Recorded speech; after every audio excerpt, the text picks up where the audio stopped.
कि महकती है चटक कर जब कली गुलजार तबा की महकती है चटक कर जब कली गुलजार तबा की मुझे महबूब रब का मुस्कुराना याद आता है। मुझे क्या कहने भाई माशाअल्लाह मुस्कुराना याद आता है मुझे। अस्सलामु अलैकुम वरहमतुल्लाहि वबरकातुहू।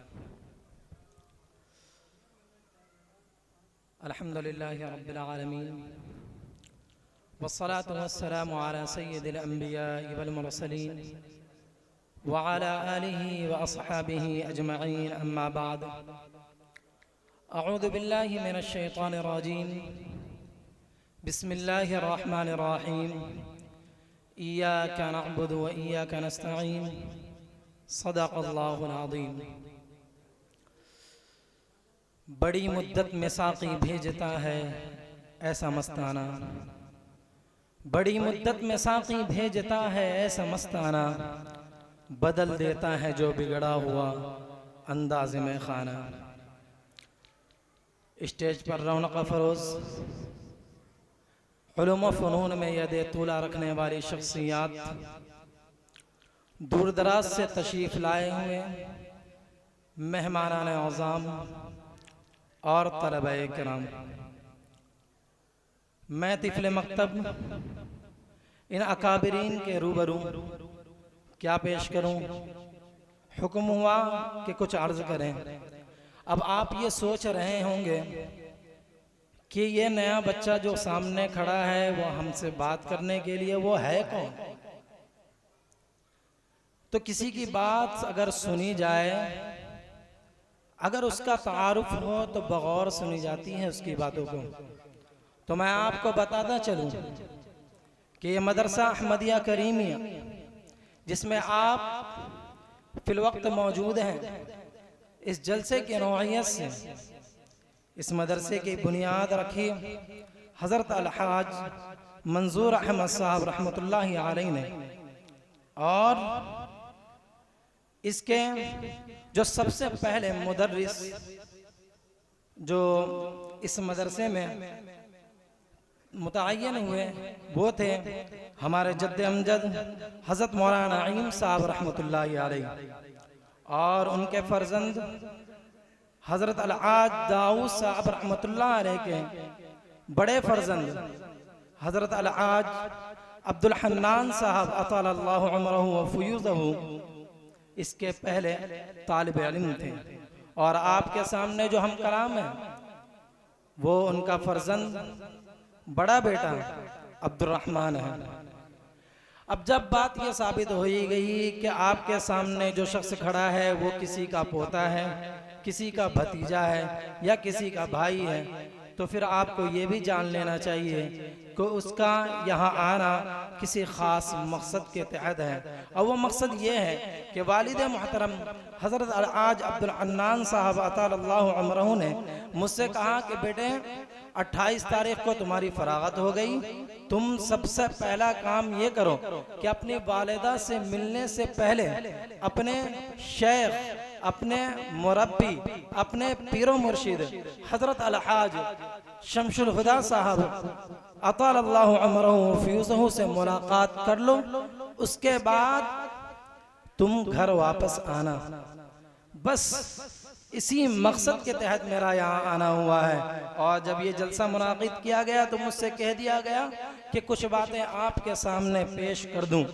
बात क्या पेश करनी है, बताना यही है कि ये इदारा इस्लाम का एक किला है जहाँ इस्लाम के कायद और रहनुमा तैयार होता है, इस्लाम के रहबर और तैयार होते हैं, यहाँ से इस्लाम के मुजाहिदीन तैयार होते हैं। इसी इदारे के मातहत चलकर कोई शख्स इस्लाम पर पूरे तौर पर अमल कर सकता है। और आपको मैं बताता चलूं कि आपके सामने जब इस्लाम के मकासिद बयान किए जाते हैं तो एक आयत करीमा आपके सामने पेश की जाती है, वमा खलक़तुल जिन्ना वल इंसा इल्ला लियअबुदून, कि इंसान और जिन्नात को रब्बे कायनात ने महज अपने मकसद के लिए पैदा किया है। आपको मैं बताता चलूं कि ये मकसद, ये ज़ू माना लफ्ज़ है। लोगों से आपने, मुक़र्रीन से आपने सुना होगा कि मकसद ये कि इबादत किया जाए, रोज़ा रखा जाए, नमाज पढ़ा जाए, ज़कात दिया जाए, नहीं, बल्कि ये ज़ू माना लफ्ज़ है, ये मकसद भी है और ज़रूरत भी है। ज़रूरत किस तौर पर हुई कि इस्लाम में रहने वाला, इस्लाम को कबूल करने वाला हर शख्स बुराई से बचे, और बुराई से बचे ये मकसद किस तरीके से होगा। रब्बे कायनात ने कुरान करीम में फरमा दिया, इन्ना सलाता तन्हा अनिल फहशाई वल मुनकर। नमाज ये तो मकसद था ना, नमाज ये तो मकसद था ना, और तन्हा अनिल फहशाई वल मुनकर, कि ये जो बुराइयों से बचना ये जरूरत है, ये बुराइयों से बचना जरूरत है। एक मकसद हो गया, एक जरूरत है, तो ये ज़ू माना लफ्ज़ हो गया। तो ये इबादत जो है ये ज़ू माना लफ्ज़ है, इसलिए इसे इख्तियार करने के लिए, इसको इसी नहज को, इसी चीज़ को बरकरार रखने के लिए ये इदारे कायम किए जाते हैं, ताकि यहाँ से, ये इदारे से ऐसे शख्सियात पैदा हो जो पूरे दुनिया में बल्कि पूरे आलम में फैल कर इस्लाम की नश्र व इशाअत के लिए करें। मैं हज़रत मौलाना ज़ैद साहब का शुक्रिया अदा करता हूँ कि उन्होंने मुझे मौका दिया कि मैं यहाँ पर चंद बातें आपके सामने पेश करूँ।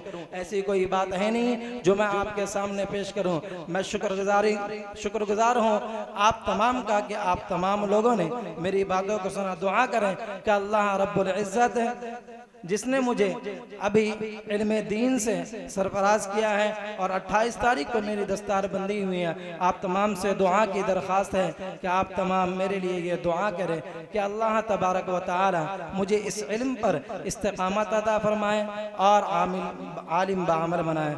आमीन। फजज़ाकुमुल्लाहु खैरन व अहसनल जज़ा।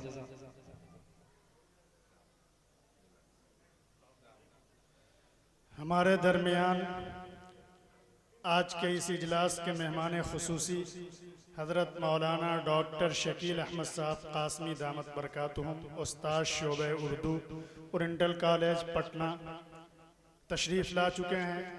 हम उनका इस्तकबाल करते हैं।